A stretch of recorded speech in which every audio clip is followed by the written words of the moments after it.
எங்களுக்கு திடீர்னு ஒரு டவுட் வந்தது, ஒருவேளை எங்களுக்கு நம்மளோட டாக்குமெண்ட்டை வந்து நம்ம உள்ளே வச்சுருக்கோமே, ஒரு பேங்க்கில் வச்சுருக்கோமே, அந்த டாக்குமெண்ட் உள்ளே சேஃபாக இருக்கா அப்படிங்கிறது எங்களுக்கு 2வது கொஸ்டின் வந்தது. அப்போ நான் என்ன பண்ணேன்னா, அந்த பேங்க் கிட்ட போய் நான் அப்ரோச் பண்ணேன். ஒரு எஃப்ஐஆர் ஃபைல் பண்ணி எங்ககிட்ட வாங்க, நாங்கள் உங்களுக்கு சிசிடிவி ஃபுட்டேஜும் அதெல்லாம் சிசிடிவி ஃபுட்டேஜும் உங்களுக்கு அந்த லாக்கரோட ரிஜிஸ்டரும் நான் தரேன். அப்போ நீங்கள் தெரிஞ்சுக்கலாம் யார் இதை எடுத்து கொடுத்துருப்பாங்கன்றதை நீங்கள் தெரிஞ்சுக்கலாம் அப்படின்னாங்க.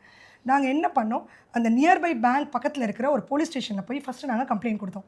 கம்ப்ளைண்ட் கொடுத்து த்ரூ அந்த இன்ஸ்பெக்டர் மூலமாகவே அந்த பேங்க்கை மேனேஜரை அப்ரோச் பண்ணோம். பத்திரம் நாங்கள் தான் ஓனர்னு சொல்கிறதுக்கு இருக்கிற ஒரே ஆதாரம் பத்திரம். அந்த பத்திரம் இருக்கான்றதை நாங்கள் பார்க்கணும்.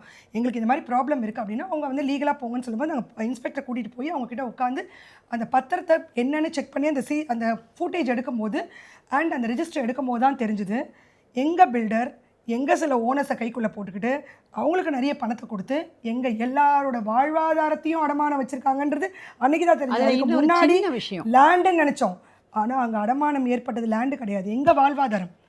நாங்கள் அன்றைக்கி வீடை இழந்து வாழ்வாதாரத்தை இழந்து நின்னது எங்களுக்கு மட்டும்தான் தெரியும். அந்த மன உளைச்சல் எப்படி இருக்குங்கிறது எங்களுக்கு மட்டும் தான் தெரியும்.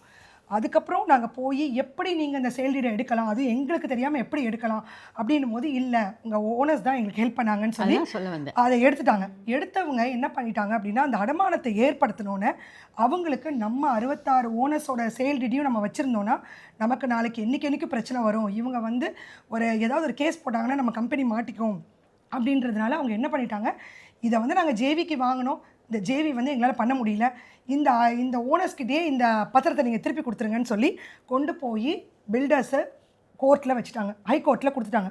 கொடுத்து ஒரு அஃபிடவிட் போட்டு அந்த அஃபிடவிட்டை 66 பேருக்கும் அனுப்பிச்சிட்டாங்க. உங்களோட பத்திரம் சேஃபாக நாங்கள் கோர்ட்டில் கொடுத்துட்டோம், நீங்களே வாங்கிக்கோங்க. உங்கள் தங்க நகையை விற்று பணம் பெற நம்பிக்கையான நிறுவனம் மேக்ஸ் கோல்ட். கால் 04445454545.